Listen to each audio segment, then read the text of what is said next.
Shalom. First and foremost, I want to give all praises, honor, and glory to Yahweh, Bahasham, Yahweh Shai, Bahasham, Recha Kodesh. Double honors to the elders and the apostles of Great Millstone, and peace and blessings to the elect. And today we're going to go into the book of Genesis, the 29th chapter. Then Jacob went on his journey and came into the land of the people of the east. And he looked, and behold, a well in the field. And lo, there were 3 flocks of sheep lying by it, for out of that well they watered the flocks, and a great stone was upon the well's mouth. And so the entrance to the well was blocked by a stone. And what they did, the custom here was, when you brought your flocks, you would have to wait until all the flocks were gathered there, and then they'll roll the stone from the entrance, and then people would be able to water their flocks. That is, to pour the water in the troughs so the flocks can drink, and then after that they would roll the stone and close it again. And thither where all the flocks got gathered, see, and they rolled the stone from the well's mouth and watered the sheep, and put the stone again upon the well's mouth in his place. And Jacob said unto them, My brethren, whence be ye? And they said, Of Haran are we. So where are you from? And they said, Haran. And he said unto them, Know ye Laban, or Laban, the son of Nahor? And they said, We know him. And he said unto them, Is he well? And they said, He is well. In fact, and behold, Rachel his daughter cometh with the sheep. And he said, Lo, it is yet high day, neither is it time that the cattle should be gathered together. Water ye the sheep, and go and feed them. So basically, you still have a lot more in the day. Why not just water your flocks now so they can continue grazing, all right? And they said, We cannot until all the flocks be gathered together, until they roll the stone from the well's mouth. Then we water the sheep. And while he yet spake with them, Rachel came with her father's sheep, for she kept them. So interestingly enough, she was the shepherd taking care of her father's flock. And it came to pass, when Jacob saw Rachel, the daughter of Laban, his mother's brother, and the sheep of Laban, his mother's brother, that Jacob went near and rolled the stone from the well's mouth. So he must have been a strong man. She and watered the flock of Laban, his mother's brother. So he basically rolled a stone and basically, did the honors for Rachel. And Jacob kissed Rachel and lifted up his voice and wept. Now, this kiss wasn't like he getting to work on her. No, this was like a greeting, a kiss of greeting. And so likely this was on her cheek. And lifted up his voice and wept. And Jacob told Rachel that he was her father's brother, and that he was Rebekah's son. And she ran and told her father. And it came to pass, when Laban heard the tidings of Jacob his sister's son, that he ran to meet him, and embraced him, and kissed him, and brought him to his house. And he told Laban all these things. So they brought Jacob home, and then they had their discussion, and Jacob explained to them, Oh, this is that. Yeah, she's fine, she's doing good. She actually sent me here to come get a wife, so on and so forth. And Laban said unto him, Surely thou art my bone and my flesh, which is a way of saying you're my kinsman, you're my family, a relative. And he abode with him the space of a month. And Laban said unto Jacob, Because thou art my brother, shouldest thou therefore serve me for naught? Tell me, what shall be thy wages? So, you're my relative. I can't just have you, because remember, Jacob wasn't there just sitting on his ass all day. He was working, like he would help out and so on and so forth. And so Laban is saying, I can't just have you serving me for nothing. So what do you want? And Laban had 2 daughters. The name of the elder was Leah, and the name of the younger Rachel. Leah was tender-eyed, but Rachel was beautiful and well-favored. Now, when you go into the word tender here, they don't give you much detail as to what exactly it means. However, when you look at it, it just says soft, delicate, weak, delicate of flesh. So maybe she had a lazy eye or something like that. But when you go into the Strong's, the Chaldee lexicon, it says here, tender, infirm, weak, dull eyes, which was considered a defect. And then they go into compare 1 Samuel 16 and 12. So once again, it doesn't say exactly what it was, but whatever it was noticeable enough to be pointed out in here. But Rachel was beautiful and well favored. So she was real nice. Leave it at that. And Jacob loved Rachel and said, I will serve thee 7 years for Rachel thy younger daughter. And Laban said, it is better that I give her to thee, than that I should give her to another man. Abide with me. So he agreed with it. He said, look, hey, it's better that you're already of my kinsfolk, so it's better that she marries you than somebody else. So cool, that's a fair deal. And Jacob served 7 years for Rachel, and they seemed unto him but a few days, for the love he had for her. So to him it was nothing. It was just like time flew by just like that because of how much he loved her.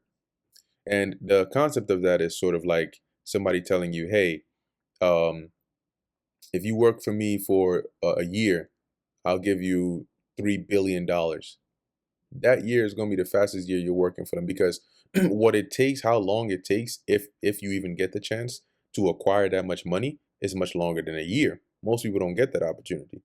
So to get something that massive, you will feel like it's such a short distance, short time. It's like if the Lord said, look, keep doing the work, I'll be there within a year. A year is going to be just that. Oh, in just a year, all this is going to happen, versus you place an order on Amazon and they tell you it's going to come back, it's going to get to you in a year. It's the same year, but it's like, what? Why I got to wait a whole year for an order from Amazon? See? So depending on what it is that you're getting at the end and how valuable it is to you, the time can feel longer or shorter. And once again, say that order was, I don't know, a freaking $50 billion mansion. They don't obviously sell that on Amazon, but it's just for example's sake. Then you don't mind waiting that year, right? But if it's like for some cream crackers or something like that, you might just call them and give them a piece of your mind, or just cancel the order. Anyway, verse 22. And Laban gathered together all the men of the place and made a feast. Hey, hold up. Let's go up a bit. Verse 21. And Jacob said unto Laban, so now this is after the 7 years, give me my wife, for my days are fulfilled, that I may go in unto her. So, I've worked, it's time, 7 years are up, give me my wife, I'm trying to go do what I got to do. And Laban gathered together all the men of the place and made a feast. And it came to pass in the evening that he took Leah his daughter and brought her to him, and he went in unto her. Now, yes, in the daytime you can tell when you see them, right? Oh yeah, this is different. This is Leah, this is Rachel. But this was in the evening, right? They were drunk, they were happy, and likely Leah was covered up, right? She had a veil or whatever the case is. So, in that darkness and that mood and all that, Jacob wouldn't have been able to tell that this wasn't Rachel. So he went in onto her, he popped that, and Laban gave unto his daughter Leah Zilpah, his maid, for an handmaid. So this was like a wedding ceremony, right? And just like during the book of Judges, when Samson had that ceremony, right? It lasted, I think, about 7 days, a week.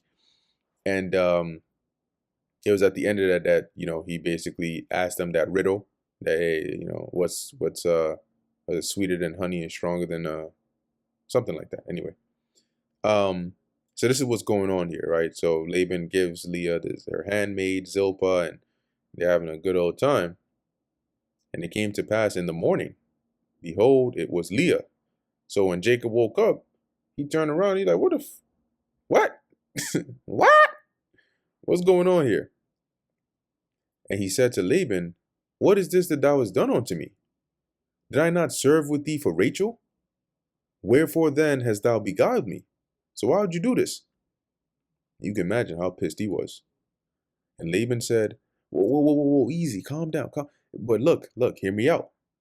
It must not be so done in our country to give the younger before the firstborn. So we can't have the younger be married before the older one. Tell you what, fulfill her week, and we will give thee this also for the service which thou shalt serve with me yet 7 other years. Now, when you let me actually go into the word fulfill here. Let's see, I don't think I did that. Mala'ah, it says to fill, consecrate, fill, fulfill, satisfy, complete. And when you look at this in some of the other translations, for a bit more clarity, they actually have this week as a bridal week, right? Which is basically Laban saying to Jacob, you're already in the wedding ceremony, the ceremonial week for Leah. So you just go ahead and finish that, right? Just so it's not a shame on the family. Finish the week for Leah, and I'll give you also Rachel.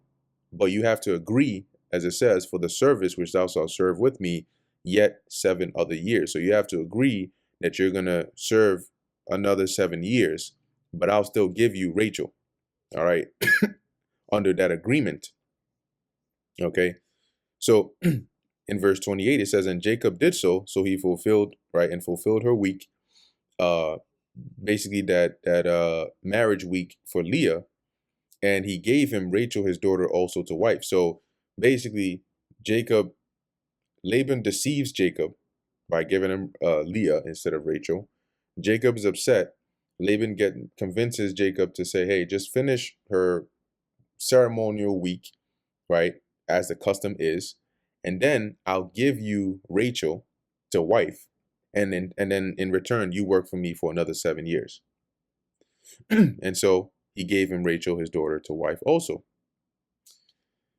And Laban gave to Rachel his daughter Bilhah his handmaid to be her maid. And he went in unto Rachel, and he loved also Rachel more than Leah, and served with him yet 7 other years. So he agreed to it. Now he already has Leah, and he has agreed to now serve Laban for another 7 years. But he didn't have to wait this other 7 years before getting Rachel, right? He got Rachel under the condition that he would work for another 7 years. And when the Lord saw that Leah was hated, he opened her womb, but Rachel was barren. So as we're going to go through from here on down, even into the next chapter, this time period, right, of them having children and bearing, sons and so on to Jacob, this is during the 7 years that he's working to work off his payment, quote unquote, for Rachel. So it says, and when the Lord saw that Leah was hated, he opened her womb, but Rachel was barren. And when it says hated, we can go into the word, but it means she was less favored than Rachel, right? The Lord could see La'ah. It says Leah, whoa, that's wrong name. Was hated. There we go. Shana. It says to be hateful, to hate, to hate, to be hateful. But Jacob didn't actually hate Leah. Okay. It just means he favored her less. His favorite was Rachel. So he loved Rachel more, and it was apparent. And so when as it says, the Lord saw that, so to balance it out, he opened up Leah's womb so she would have children.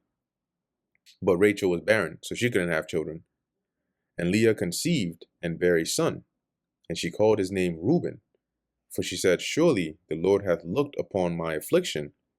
Now therefore my husband will love me.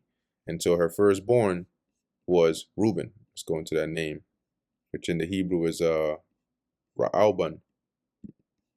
And I've also noticed that in the blue letter, it looks like they've made updates to to some of the definitions of some of the words, right? As we'll see as we go through, like Issachar, for example. Anyway, Ra'al Ban, right? Which you have the word Ra'ah, which is to see, and Ban is a sun. So as it says, behold, it's sun, or see, it's a sun.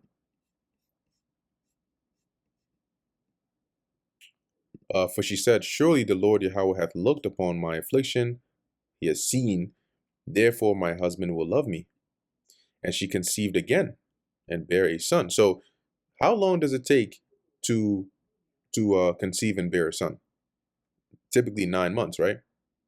So this wasn't happening overnight. If she had the first son, you can consider that year already to be gone. And then she had another son. This would have to either be the next year or some time after that. So now think about it. If Jacob had already worked 14 years at this point, then what would he still be doing here? Why would he still be here? Right, he would have already gotten his wives and gone. But at this point, he's still working off that 7 years for Rachel. But it wouldn't be fair to him if he had to wait 7 years to pop Rachel. Anyway, as it says here, so she has Reuben. She conceives again, bears a son, and said, because the Lord Yahweh hath heard that I was hated, he hath therefore given me this son also.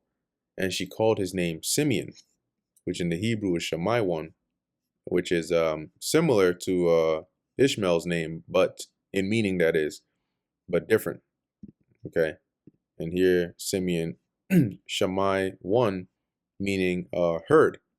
Okay. But I think it's actually affliction herd. But let's see. Yeah, you have Shammai, which is to hear. Okay, so anyway, Shammai, heard.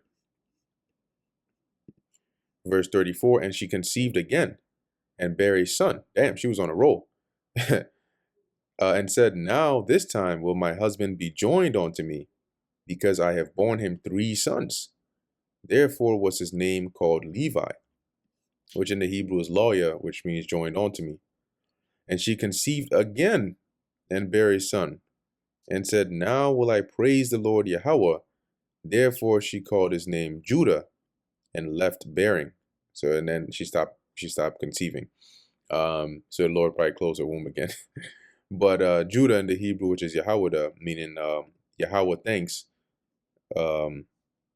short like praising the Lord / thanking the Lord. And we can look up the name here as well. Yahweh, praised. Okay, but really it should be Yahweh thanks. I don't know why they keep taking the. Anyway, like I said, they've changed some of the definitions here in the blue letter. But yeah. And that pretty much brings us to the end of the book of Genesis, the 29th chapter.